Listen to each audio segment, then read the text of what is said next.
Dholavira, Lessons from an Ancient City. Welcome, fellow travelers of time and thought. As we make our way toward Dholavira, we travel along a road that many lovingly call the Road to Heaven. Stretching across the vast expanse of the Great Rann of Kachch, it is a journey through a landscape of extraordinary natural beauty. On either side, the horizon seems endless, where earth and sky meet in a quiet embrace. During different seasons, the changing light transforms the surroundings into a living canvas of whites, golds, and soft blues. Even before we reach the ancient city, the journey itself invites reflection, reminding us how closely human history is intertwined with the landscapes that nurture it. And then, amid this remarkable setting, we arrive at the silent stones of Dholavira, a place that once pulsed with the heartbeat of a sophisticated human community more than 4,000 years ago. This settlement flourished as a contemporary of the great Indus Valley civilization. Because it was discovered later, its name is less familiar to many of us. Yet the people who lived here left behind something far more valuable than monuments. A living record of how human beings organized life, created meaning, and navigated the challenges of their world. And still, only a fraction of this remarkable city has been brought to light. Vast stretches remain buried beneath the earth, waiting patiently for future generations to uncover their secrets. Look closely at the landscape through the images and footage you see. The city was carefully planned across 3 distinct levels. At the highest point stood the citadel, likely occupied by the city's administrative and elite groups responsible for overseeing its affairs. Below it stretched the middle town, where skilled hands shaped tools, ornaments, and daily necessities. And further out lay the lower town, where cultivators, herders, and everyday families made their lives. Massive defensive walls and carefully designed gates surrounded these zones, creating both security and a clear sense of order. This was not random growth. It was deliberate architecture of society itself. The houses tell their own quiet stories. Interconnected rooms opened onto small courtyards. Circular chambers and rectangular living spaces stood side by side. Kitchens with hearths, washing areas, and wells reveal a people who valued cleanliness and practical comfort. In an arid land, water was life, and every household seemed designed around its careful use. These structures speak of advanced urban thinking, of minds that understood density, privacy, shared resources, and the dignity of daily routine. Stone was their primary medium. Local rocks of varying hardness and color were dressed with remarkable skill and fitted into walls, drains, and reservoirs. Living in a region prone to earthquakes, the builders chose materials and techniques that offered resilience. Thick walls, careful foundations, and interlocking construction were not merely aesthetic choices. They were acts of foresight. They remind us that true strength in any organization or community lies in anticipating forces that cannot be controlled, and designing systems that can bend without breaking.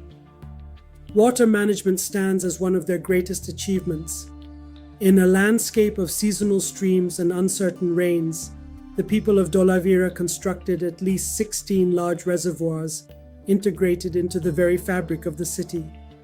Channels guided monsoon waters, check dams slowed the flow, and rock-cut storage held precious reserves through dry months. Access appears to have been shared across the 3 levels of the settlement. This was not luxury for a few. It was collective survival engineered with patience and precision. Here we see an early expression of strategic resource planning, identifying the scarcest asset, designing redundant systems, and ensuring equitable distribution so that the whole community could endure. Their creativity found expression in small, lasting objects. Seals bearing the image of a one-horned animal, often called the unicorn, appear alongside other creatures. These were more than decorative. They suggest identity, trade, ownership, and shared symbols that bound people together. Beads of carnelian and steatite, carefully finished pottery, and evidence of specialized crafts point to occupations that valued skill, patience, and beauty. Art was not separate from work.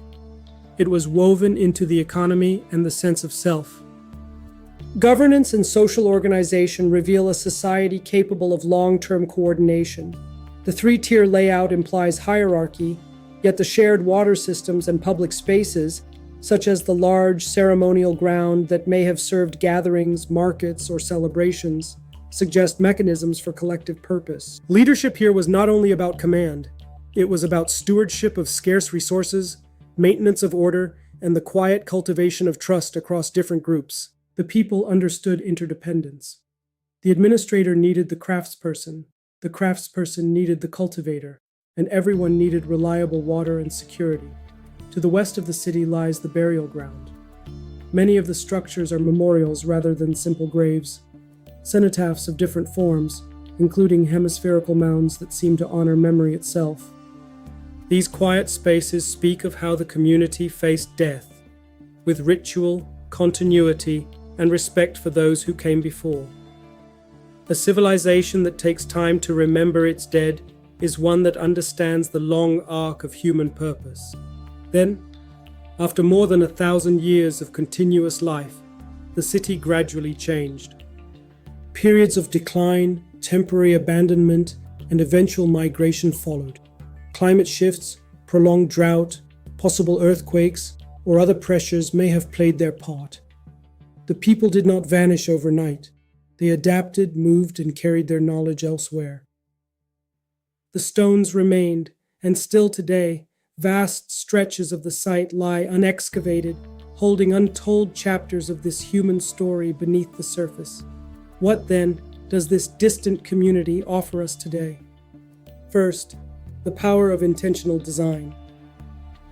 Whether we lead a team, build an organization, or shape our own lives, clarity of structure, clear roles, shared resources, and thoughtful boundaries create stability.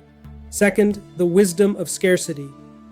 In an age of abundance that often feels fragile, Dholavira teaches us to identify what is truly limited and to design systems that protect and share it fairly. Water equity became social resilience. Third, resilience through preparation. Their stone architecture and multi-layered defenses remind leaders that strength is not rigidity. It is the capacity to absorb shock and continue. Fourth, the integration of work, beauty, and meaning.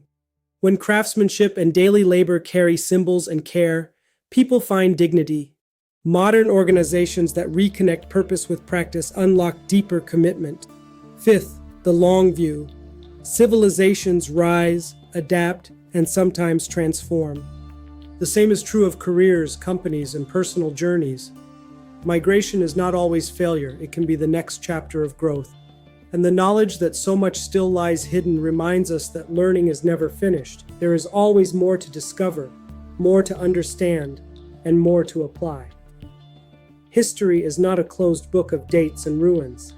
It is an open library of human experiment. The people of Dholavira face constraints we still recognize: limited resources, environmental uncertainty, the need for order and belonging. Their solutions, imperfect yet remarkable, invite us to study, adapt, and move forward with greater wisdom. If these reflections resonate with you, I invite you to continue the journey with me.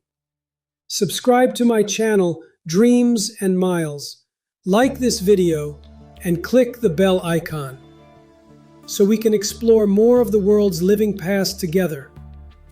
Places where human knowledge waits patiently to guide us toward better ways of living, leading, and growing. The stones of Dholavira are silent now, yet if we listen carefully, they still speak, and what they say is simple and profound. Human beings have always been capable of remarkable foresight, cooperation, and creativity. The question is only whether we will choose to learn. Thank you for traveling with me today.